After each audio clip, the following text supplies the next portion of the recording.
I'm gonna call them thingy-majingies for now. Hello and welcome back. Today I'm going to be installing the heater valve on my Elan NA. The current one is working, but it's clearly the original one and it's full of rust everywhere, so it's bound to fail sometime soon. So I will be replacing with the Volvo 740 heater valve, which is made of plastic all along, so there's no way that this can rust. So let's get started with this job.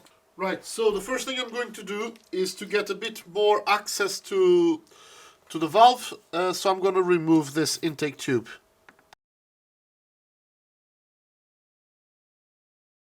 Right, and now that I have a bit more access, a little bit more access, not much, what I'm going to do is just undo the two.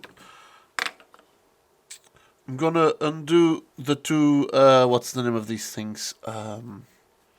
Forgot the name of these now. Great. I'm going to call them thingy-majingies for now.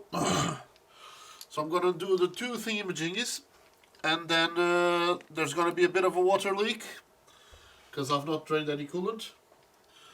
And after that, it's just a matter of replacing the heater hose and make sure that the vacuum hose is connected to it. As you have noticed in the previously, this vacuum hose is lost somewhere, so I need to figure out where this is meant to connect and connect it back. Maybe this is the reason why my car is consuming more than it should have.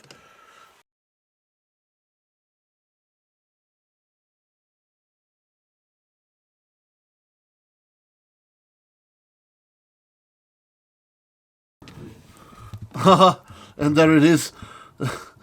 The metal's completely gone. Yeah, as one would expect.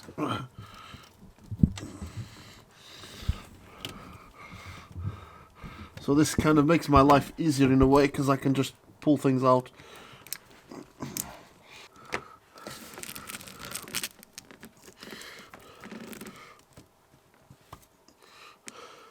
So there it is, the old heater valve.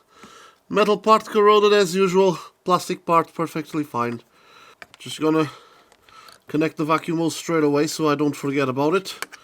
And I'm going to replace this hose clamp. As you can see, the direction of flow, that direction.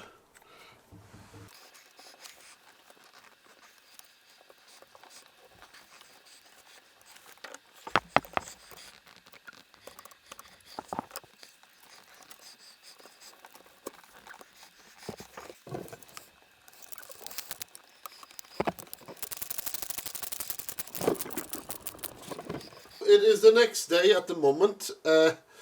It took me a few hours to figure out where that hose ended up connecting. I will have to leave that for another video. But yeah, took me a few hours to figure out where it would connect, and then it took me a few hours to find where I had clamps for it. So I had to leave the rest of the job for the next day, which no one cares about, so I'm gonna cut this out. And action!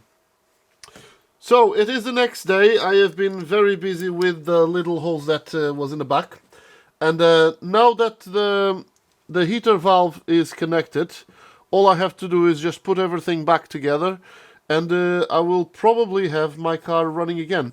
So I'm just gonna start with easy things first, I guess.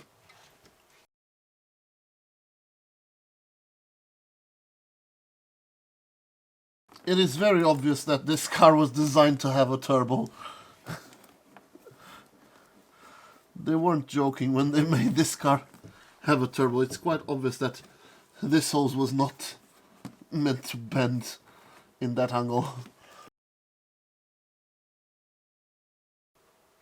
And that's pretty much it. That's all you need to do to replace the heater valve. It is a common failure on these cars. After 20 odd years, you can see that the metal part just rusts through. You replace it with a plastic one from Volvo.